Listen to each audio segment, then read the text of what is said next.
ጤና ይስጥልን አድማጭ ተመልካቾቻችን ከኢትዮጵያ ቴሌቪዥንና ከኤፍኤም አዲስ 97.1 በልዩ ዝግጅት የባህር በር ላይ ትኩረት ያደረገውን ውይይት ከዚህ ሰዓት ጀምሮ ወደ እናንተ ማድረስ እንጀምራለን።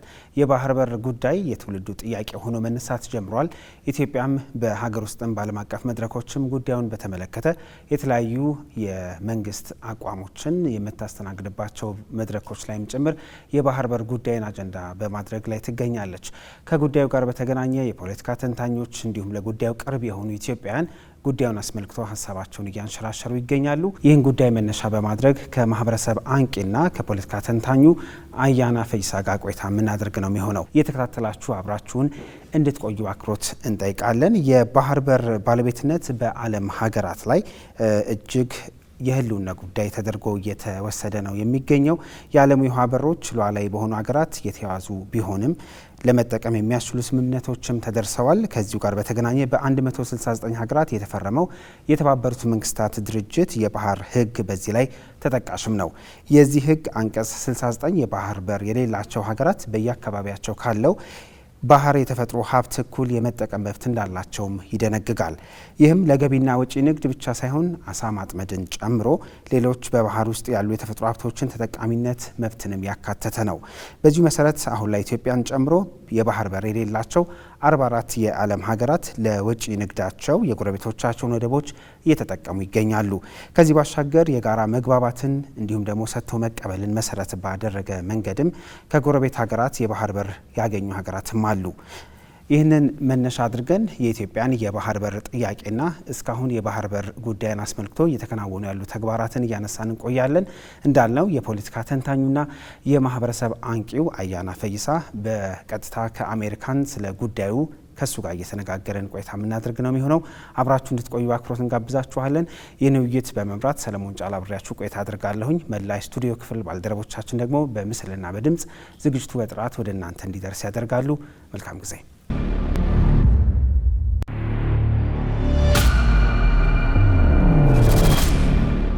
ተመልሰናል። የባህር በር ጉዳይን መነሻ አድርገን ቀደም ሲል እንዳልናችሁ ከፖለቲካ ተንታኙና ከማህበረሰብ አንቂው አያና ፈይሳ ጋር ቆይታ እናደርጋለን።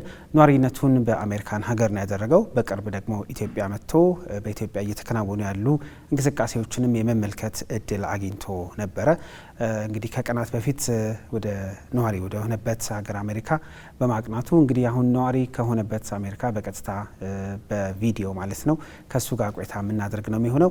አያና በቅድሚያ ለሰጠህን ጊዜ እጅግ በጣም እናመሰግናለን። ስላገኘን ደስ ብሎናል። እንዴት አለ? ሰላም እንዴት ናችሁ? እኔም ደስ ብሎኛል ስላገኘኋችሁ። ይህን ድል ስለሰጣችሁኝም አመሰግናለሁ። የመጣህበት ጊዜ አጭር ቢሆንም ምልከታህ እንዴት ያለ ነበረ? አዲስ አበባንም እንዲሁም የተለያዩ የተወሰኑ አካባቢዎችም ወደ ክልልም ወጣ ብለህ ነበረ እና ምን ተመለከትክ? ምን አስተዋልክ? እና ደግሞ ስሜትን እስቲ ጠቅላላ አድርገህ ንገረን። ኢትዮጵያ መምጣት ከጀመርኩኝ በጣም አጭር ጊዜ ነው። ረጅም ጊዜ አልተመለስኩም ነበርና አንዴ ከመጡ ያው ዲያስፖራ ወገኖች በተለይ የሚሰሙ ከሆነ ማስጠነቀቃቸው ለመለጋጀት አለባቸው። በጣም የሚስብ ነው፣ ደስ የሚል ነው። እኔ ከ8 ወር በፊት መጥቼ ነበረ። ባለፈው 8 ወር ውስጥ ያየሁት ለውጥ፣ ልዩነቶች፣ መሻሻል በጣም ደስ የሚል ነው። በተለይ ኤስቴቲክ በሆነ ይሄ ከተማ ውስጥ ሌሎችም ከተሞች የክልል ከተሞች ውስጥ በጣም የሚያምር ስራ ነው ያየሁት። የግድቡን የታላቁ ህዳሴ ግድብ ምርቃትን አያይዤ ስለሆነ በመጣሁት እሱም በጣም ደስ የሚል የሚያረካ ነበረ። ታሪካዊ የሆነ የምረቃ ስነ ስርዓት ለመሳተፍ እድሉን አግኝቻለሁ። ይጣበባል፣ ብዙ ነገር ነው ያለው፣ የሚታየው ነገር አያልቅም። ግማሹንም ሳልነካው ነው የመጣሁት እና ደስ የሚል ነበር፣ አይጠገብም። መልካም። የተገናኘንበት ጉዳይ የባህር በርን አስመልክቶ ለመነጋገር ነው። በተለይ አንተ በተለያዩ የማህበራዊ ትስስር ገጾችህ ስለዚህ ጉዳይ ታነሳለህ። በቲክቶክ፣ በፌስቡክ፣ በኢንስታግራም፣ በኤክስ እና እጅ ላይ ባሉ የተለያዩ የመገናኛ መንገዶችና የባህር በር ጉዳይ እንግዲህ ከቅርብ ጊዜ ወዲህ የኢትዮጵያን መነጋገሪያ የኢትዮጵያን የዘመናት ቁጭት አንዱ ሆኖ ኢትዮጵያን ይህንን ለማስፈጸም በተለያየ መንገድ እንቅስቃሴ እያደረጉ ይገኛሉ። ወደ ኋላ በመለስ ደስ ይለኛል። በተለይ የኢትዮጵያን የባህር በር የማጣት ታሪካዊ ሁኔታን እንዴት ነው የምትገልጸው? ምን አይነት ቁጭት፣ ምን አይነት ስሜት አለ? እንግዲህ ባህር በር ያጣንበት መንገድ አሁን ሁሉም ሰው እንደሚረዳው ኢፍትሐዊ እንደሆነ ከብዙ ተመራማሪነትም አንቂነትም የፖለቲካ ሳይንሱንም ተንታኝ መሆን አይጠይቅም። ፍትሐዊ አእምሮ ያለው ማንኛውም ሰው ሊረዳው በሚችል ደረጃ አንድ ትልቅ ሀገር የባህር በር ብዙ ወደቦች ያሏት ሀገር በፖለቲካ ከኤርትራ ስትገነጠልና ስትሄድ የባህር በር ወደ ሌላቸው ሀገሮች ለመጠቃለል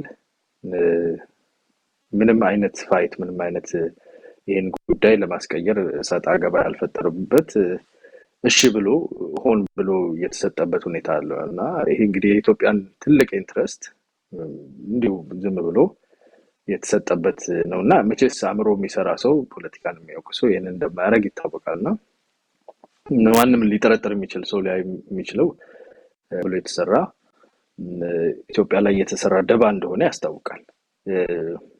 አንድ ጥሩ የወደድኩት ነገር አሁን ያለው ይህንን ደባም እየታወቀ የታጣውም ነገር ኢፍትሐዊ በሆነ መንገድ እንደታጣ እየታወቀ መንግስት የኢትዮጵያ መንግስትም ህዝብም ያላቸው ፍላጎት የባህር በር እንፈልጋለን ሰተን በመቀበል በድርድር በንግግር ይሄ በር ይከፈትልን የሚለውን ፍላጎት ላይ ያተኮረ እንጂ የታጣው የተወሰደብን ነገር ብሎ ክሌም የማድረግና ለመቀማት ወይ ለማስመለስ የሚደረግ ነገር አይታይምና አትሊስት እንደ መጀመሪያ አካሄድ ይሄንን አይነት አቅጣጫ ይዞ መነሳቱ ምን ያህል ቅናዊነት እንዳለበት ምን ያህል ትኩረቱ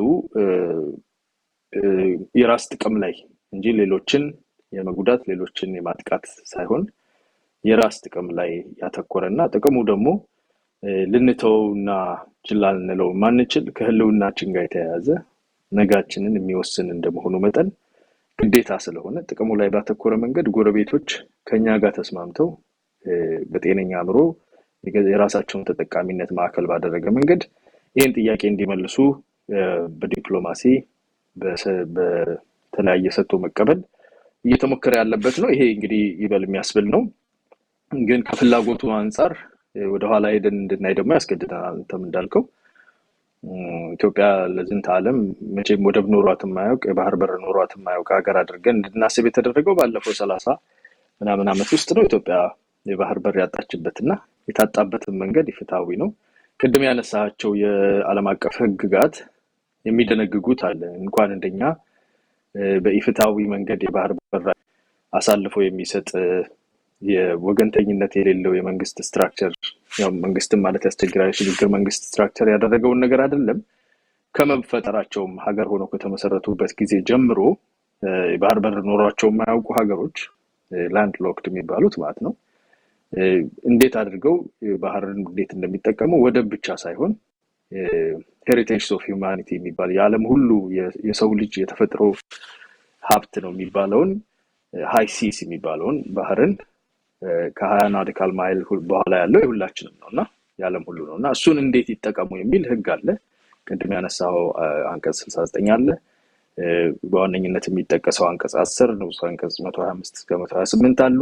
እነኚህ ህጎች ግልጽ በሆነ ሁኔታ የባህር ተጠቃሚነት ሊታገድ እንደማይችል ገባ ያስቀምጣሉና እነሱም ጋር ማጣቀስ አለንም። በሚገርም ሁኔታ ዋናው ትኩረት የሆነው ከጎረቤቶች ጋር ተስማምተን ይሄ ችግር እንዴት ይፈታ የሚለውን እነሱ ጥቅም ላይ በተመሰረተ የሁሉ ተጠቃሚነት ላይ ያተኮረ ነው። በጣም ማይልድ የሆነና እንደሚጋነነውና እንደሚባለው የጦርነት ወይ የችግር መፍጠር ሳይሆን በተረጋጋ መንፈስ ጥያቄን ለመመለስ የሚደረግ ጥረት ነው እስካሁን የታየው። ቀደም ሲል ስታነሳ ያጣንበት መንገድ አግባብነት ጭምር እንዳልነበረው ስታነሳ ነበርና ምናልባት ይሄ መሆኑ አሁን የጀመርናቸውን የባህር በር ለማግኘት በመንግስት ደረጃ የተጀመሩ ጥረቶችን ምን ያህል ያግዛል? ለመንግስት አንዱ የሚያስፈልገው ነገር አንደኛ የራሱ ህዝብ ሀገር ውስጥ ያለው ማህበረሰቡ ይሄንን ነገር ገዝቶ ይሄንን ነገር ተቀብሎ ለዚህ ጉዳይ ተፈጻሚነት የጋራ ትኩረት የጋራ ጥቅም የሀገር ጥቅም እንደመሆኑ መጠን የጋራ ትኩረት ለዚህ መስጠት ባለው አቅም ሁሉ በዲፕሎማሲው በገንዘብ በሚያስፈልገው ነገር ሁሉ ከዚህ ኢኒሼቲቭ ከዚህ ፍላጎት ጋር የመቆም ነገር እንዲሰራ የራስን ህዝብ የማንቃት የማነሳሳቱ ስራ ነው አንደኛው። ሁለተኛው የጎረቤት ሀገር ህዝቦችና መንግስቶች አንዳንድ መንግስታት አንዳንድ የፖለቲካ ታሪክ ያላቸው ለኢትዮጵያ ጤነኛ ምልከታ የሌላቸው የፖለቲካ ድርጅቶችና መንግስታት ሊኖሩ ይችላሉ። እንደ ህዝብ ግን የጎረቤት ህዝቦች ሁሉ በዚህ ጥቅም ላይ ከኛ ጋር ሊቆሙ የሚችሉ የሚገባቸውም ናቸው።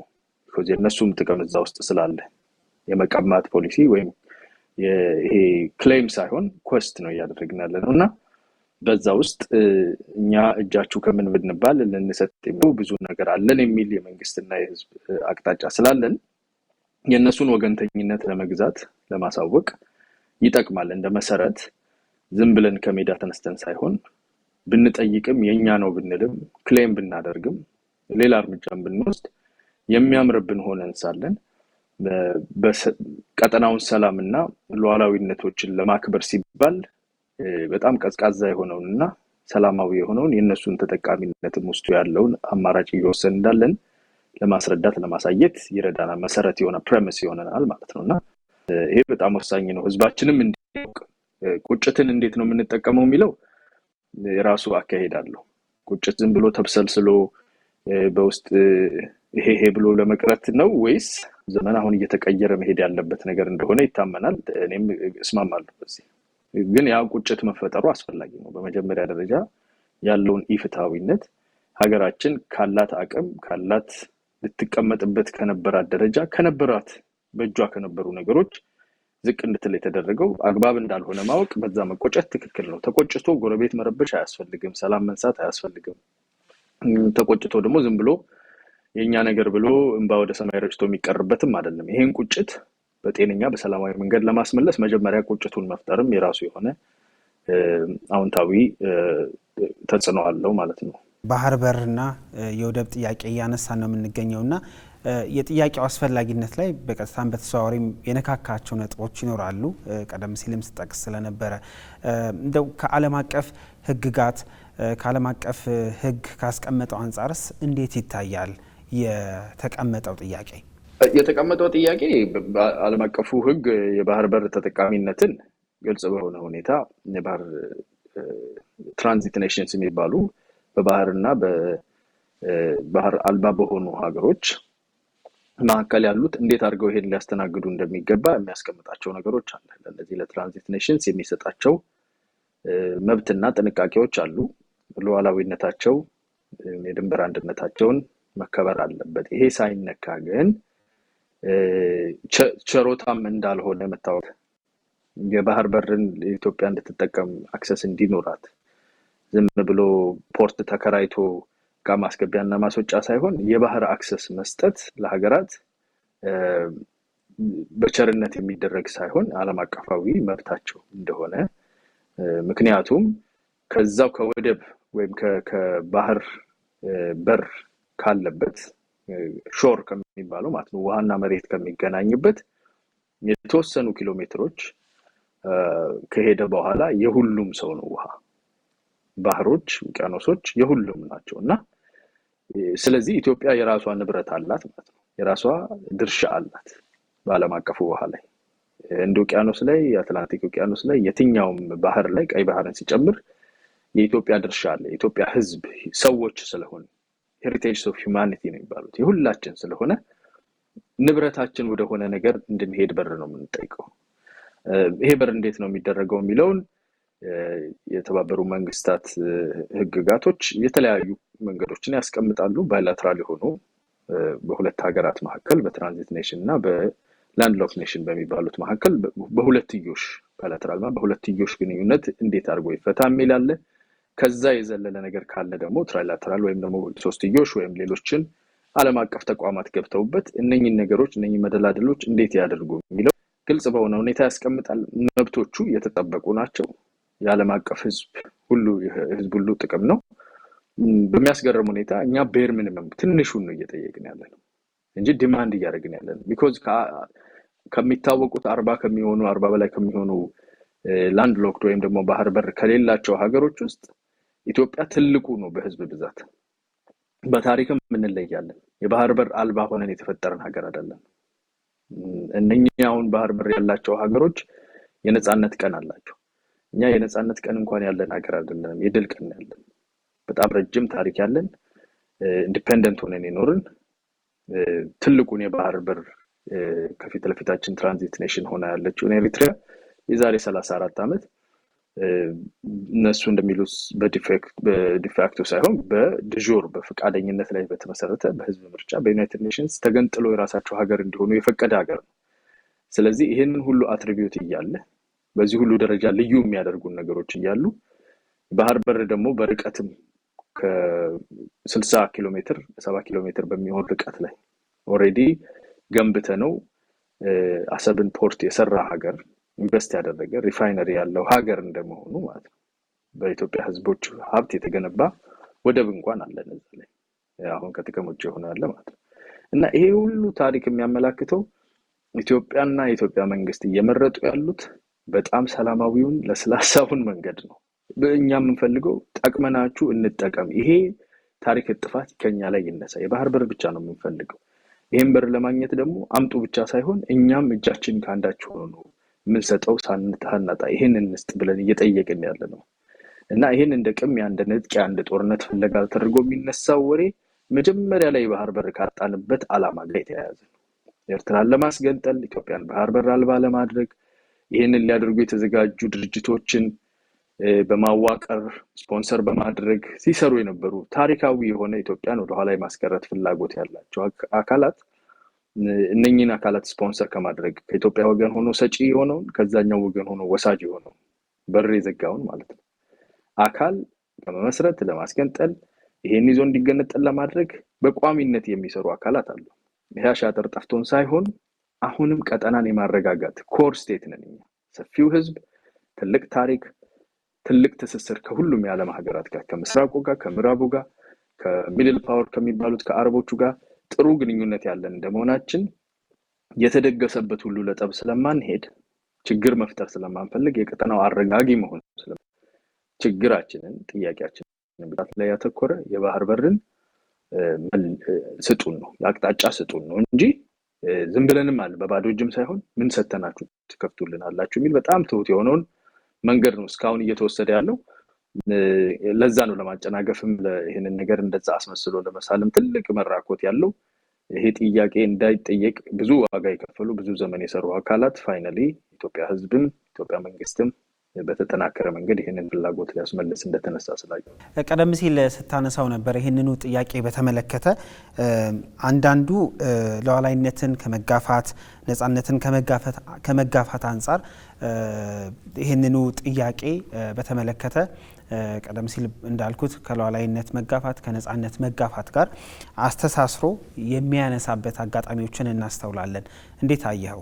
አንዳንድ ጊዜ ለመተርጎምም የሚያስቸግር ነው እኮ አንተ ምን ልስጥህ ምን ላድርግልህ ይሄን ችግር እንድንፈታ ምን ላድርግልህ ይሄ ይሻላል ብለህ ሜኑ የስጦታ የመልካም ሰጥቶ መቀበል ሜኑ ይዘህ ስትወጣ ሊዋጋኝ ነው የፈለገው የሚል አካል ደረቅ ጥያቄውን መጠየቅ እኮ ይቻል ነበር ማለት ደረቅ ጥያቄውን ማለት ይሄ ባህር በር በትክክለኛ መንገድ አልተወሰደም ሲጀመርም ትክክለኛ አይደለም እና ሙሉን ነገር ይፈተሽልን ማለት ይቻላል። ማንንም የከለከለን ነገር የለም። ግን ከዛ ያልጀመረን አካል እንደ መንግስት የኢትዮጵያ መንግስት ከዛ አይደለም የሚጀምረው አማራጮችን ከመደርደር ነው።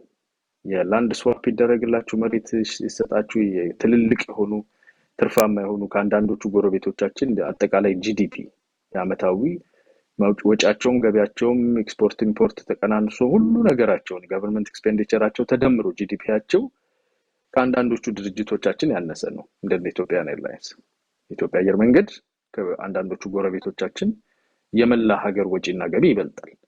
ወጪና ገቢ ከዛ ውስጥ እንኳን ድርሻ አነስታችሁ እስከ ማለት ከቴሌ ከምን እናርግላችሁ ከስጋው ከመረቁ ከምኑ ብሎ የሚያማርጥህን እጅ መንሻ ይዞ እየጠየቀ ያለው የራሱ የነበረን ነገር ያላግባብ እንደተወሰደ ያወቀ ለአብሮነት ለቀጠና መረጋጋት ሲባል ይሄን አማራጭ ይዞ ከፊት ለፊት ገና ሲጀምር በዚህ የመጣን አካል ጦርነት ነው የሚፈልገው ካልክ ችግሩ የት እንዳለ ግልጽ በሆነ ሁኔታ ያሳያል። ይሄንን ኤኮ የሚያደርጉ አካላት የኢትዮጵያ ፖለቲካ ውስጥ አሉ።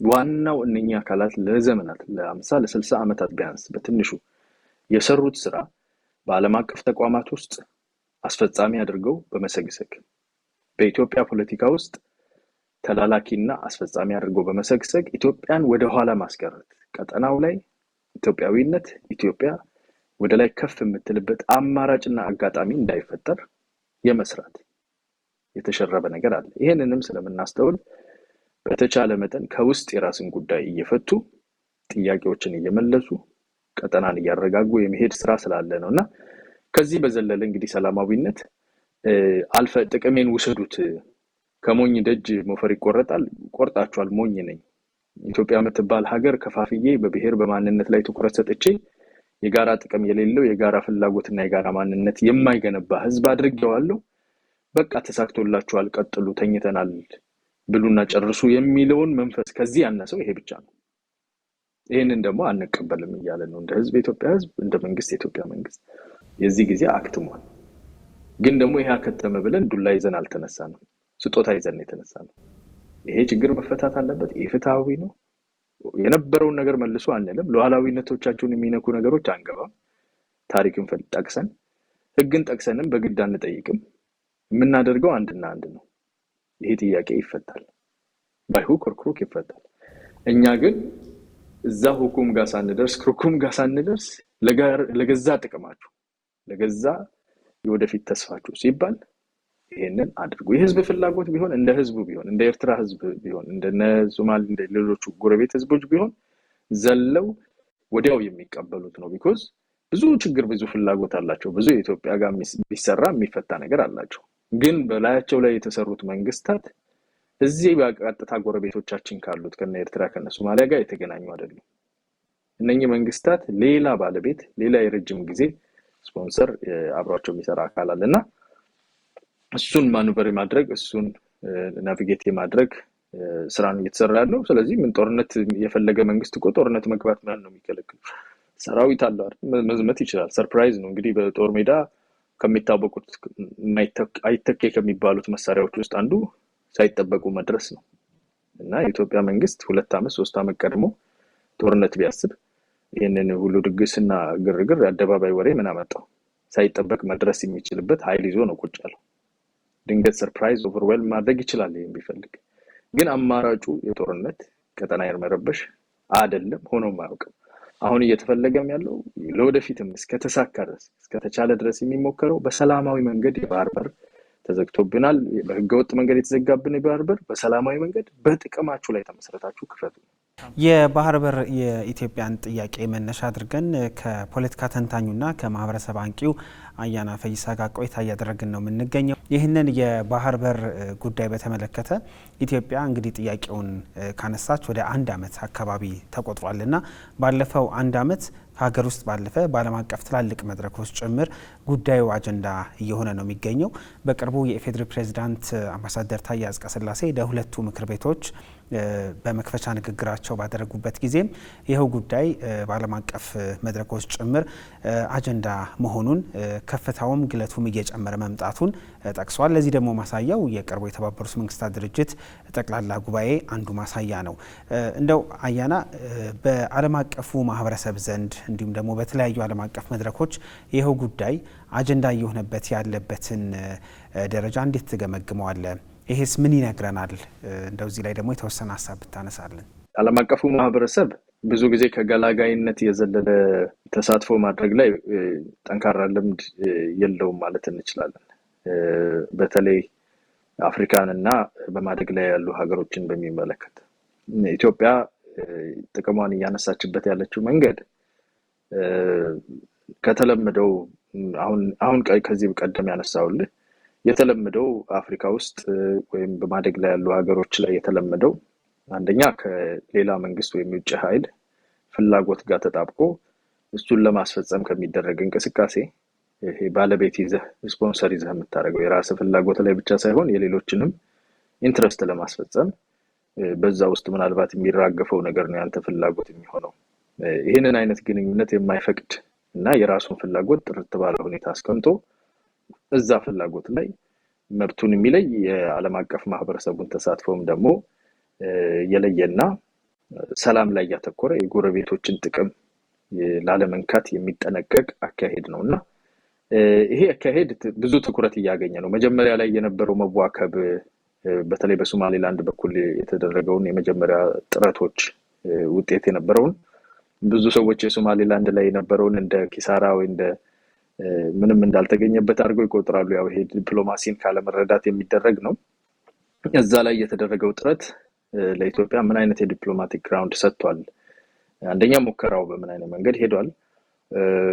ሁለተኛ ይህን ሙከራ ለማጨናገፍ የሄዱ አካላትና ኢትዮጵያ ሲወዳደር በዓለም አቀፉ ማህበረሰብ ዘንድ ምንድነው የነበራቸው አቋማቸው፣ ስታቸራቸው እንዴት ነው የታዩት? የሞከሩት ነገር ምን ሆነ? ተሳካ ወይስ አልተሳካም? ኢትዮጵያ በምን ይዘት ነው የተሻገረችው የሚለው በጣም ጠንካራ ነገር ነው። ሁለተኛ እስካሁንም ድረስ በእንጠልጠል ያለ ነው በተወሰነ ደረጃ። ስለዚህ ሌቨሬጅ ሊደረግ የሚችልም ነው።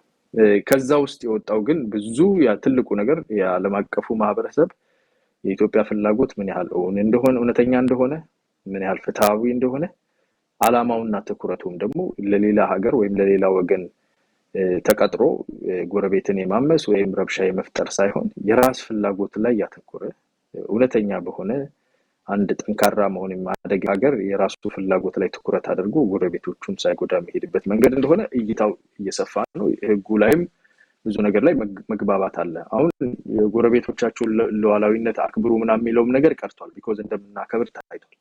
ከጎረቤት ጋር አብረን ለመስራት ያለን ፍላጎትና ፈቃደኝነትም ታይቷል። ስለዚህ ትራክሽን እያገኘ ትኩረት እያገኘ ጫናም ለማድረግ የተሻሉ አማራጮች ሌቨሬጆች እየመጡ ያለበት ሁኔታ ነውና አንዳንዶቹ ተጫዋቾች በዚህ ውስጥ የአባይ ግድብ ወይም ደግሞ የታላቁ ህዳሴ ግድብ መጠናቀቅም ራሱን የቻለ ሌቨሬጅ አለውና ሌሎችም ኢኮኖሚም በተለያየ ነገር የምናደርጋቸው እንቅስቃሴዎች እነኚህን አይነት ሌቨሬጆች ይፈጥራሉና ዓለም አቀፉ ማህበረሰብ ትኩረት እያገኘ ነው። እኛም ደግሞ ሪሌንት የምናደርግበትና እንደ ህዝብም እንደ ማህበረሰብ አንቂም እንደ ኤሊትም እንደ ብዙዎች እንደ መንግስትም የተለያየ አካል የበለጠ እየተመመበት ያለ የትኩረታችን ማዕከል የሆነ እና ዝም ብለን ትላንት አንስተን ዛሬ የምንተው አይነት ነገር ሳይሆን ዘላቂ የሀገር ጥቅም እንደሆነና ይህንን መመለስ ግዴታ የውዴታ ግዴታ አልፎም ተርፎ ግዴታ እንደሚሆን በተለይ ለጎረቤቶች እየታወቀ ያለበት ነው።